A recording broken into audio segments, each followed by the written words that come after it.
Hi, this is Drew Clancy. My Rise with Drew blog is all about learning, growth, and development. I call it Getting Better at Getting Better. In his Wall Street Journal article, James Pearson analyzes the long-term trends in U.S. employment. During the decade of the 1950s, the U.S. workforce grew at an average rate of 1.1% a year, adding about 600,000 to 1 million jobs each year. The workforce grew at a faster rate, 1.7%, during the 1960s, adding about 13 million new workers.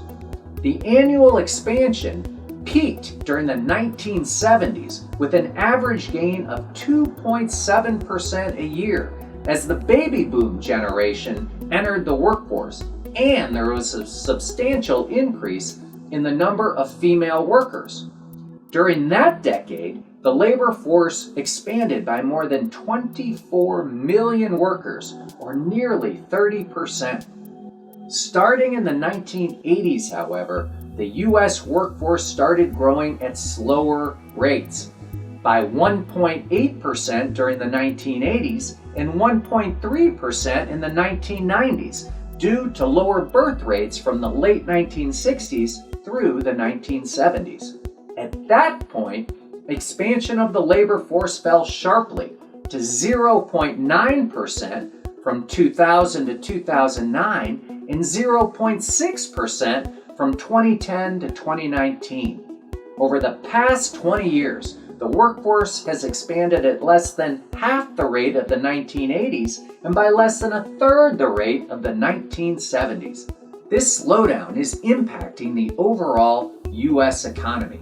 There are no obvious solutions to this problem.